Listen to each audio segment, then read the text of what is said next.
That's something I wanted to ask you is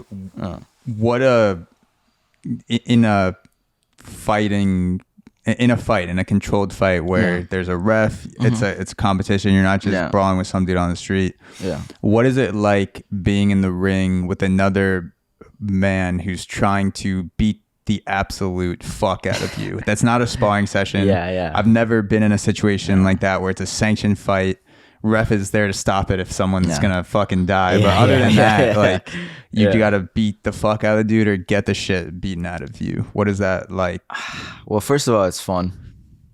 It looks fun. It is a good time. It is a good time. For the winner, it looks fun. Yeah, for the winner. Yeah, but I think it's tiring more than anything. That's what people don't really anticipate. I think the first fight you have, which I hope you get to compete amateurly one day, you'll realize like, holy fuck, like, you know, like it's that 1 minute, that first minute you're in there, you're just exhausted. And because everything is so heightened, you don't really feel everything in the moment, you know? But once you're done, I definitely, my jaw is like hurting. And I'm like, there are fights where like I fought dudes and I just like finished them quickly, but I didn't realize they hit me. And then after the fight, I'm like, wow.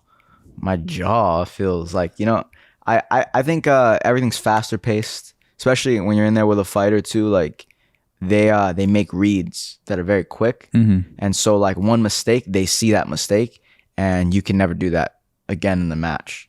You know, it's you do your jab a little low in that one moment. So you have one chance to do something with a good fighter. And then if you get through, they'll most likely make an adjustment. So, something I didn't realize too is what you alluded to is the cardio aspect of it. This cardio aspect of fighting, even in sparring or doing rounds with pads. You, for whatever reason, I don't. As someone who was just watching fighting up until 8-9 months ago, I never really thought it was going to be an insane cardio workout. Because I guess maybe because how easy the guys make it look. Rare, like you'll see a guy breathing heavy in maybe the 4th or 5th round, but if they're a professional fighter, they're probably like, they're just like calm, composed. They've been fighting for 15 minutes and they still just like rocking back and forth. I did not expect being absolutely fucking gassed after 2 rounds of pads when I first started, and I didn't realize how important cardio is as a fighter, because it literally, like, you can't think when you're tired. You stop making smart decisions, which is something I learned from baseball too. It's just a different, trying to throw for 7-8 innings is its own type of cardio where you're applying a lot of force, you know, 90, 100 times, however many pitches you throw, and then you have 30 seconds to kind of gather it and then apply as much force as you can in between pitches. But to like have to constantly have your hands up, be thinking about, okay, how is this dude gonna hit me? How is he not gonna hit me? What's this combination that he just said? When I'm tired, and obviously you notice too, like the first thing that goes is like when you say a combo, and I just like instantly forget what you just said. And I'm just like, wait, what? And then the first few rounds of pads, you say it, and I'm like, all right, you got that. And then the first thing I notice is that when you say it, I can't think. I can either throw with my body or think. So there's this slight pause in between of me trying to figure it out. And I guess that's amplified in the ring with another dude. Trying to beat the fuck out of you, which is why it's so dangerous to go in the ring without your cardio up. That's a biggest fear, I think. I'm not afraid to be hurt by someone. I'm more afraid to be in there and be exhausted and like not have good cardio. So a lot of fighters like really work on their cardio a lot. You know, every fighter does. There are some who need to work on it more than others. You know, I'm not gonna name any names, but there are them who are out there who, you know, the trick is for young fighters, I think, or for anyone who just wants to get better cardio, just run. Just run. Muhammad Ali did it. It worked out great for him. Like everyone, all the greats ran. So just run, and you know, you'll be better. You know what I mean? Who do you look to as a fighter that really inspires you right now, whether it's Muay Thai or MMA? Who's a guy or gal that you look to that has their shit together where you're like, oh fuck, like every time I see this person fight, I always pick up on something new? Probably Israel Adesanya.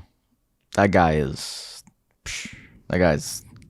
he's an artist, bro. Like what he does in there is like, it's a piece of art.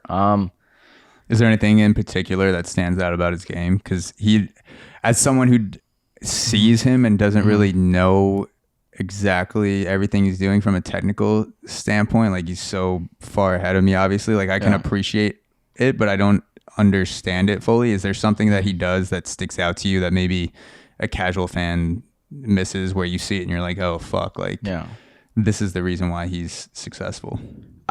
I think it's a combination of things with him. I think number one, he obviously has his fundamentals mastered, and he also, coming from a Muay Thai background, has like so many tools in his toolbox as a striker. He's not just a boxer. He doesn't just have the left hand or the right hand. He has his elbows, his knees, he switches stances, and yes, he's very dynamic in those aspects. But his biggest thing with me that impresses me is that when he's fighting, as soon as that bell rings, he's in there and he is feinting, making reads, making decisions. He's paying attention to what's going on.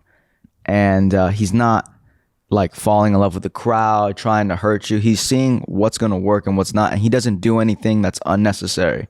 He makes a feint, reads you. Okay, I'm going to throw a low kick here. Pop. He just kind of reads you, and then he makes that calculation, and then 3 rounds later, he executes you with that calculation that he made 3 rounds ago.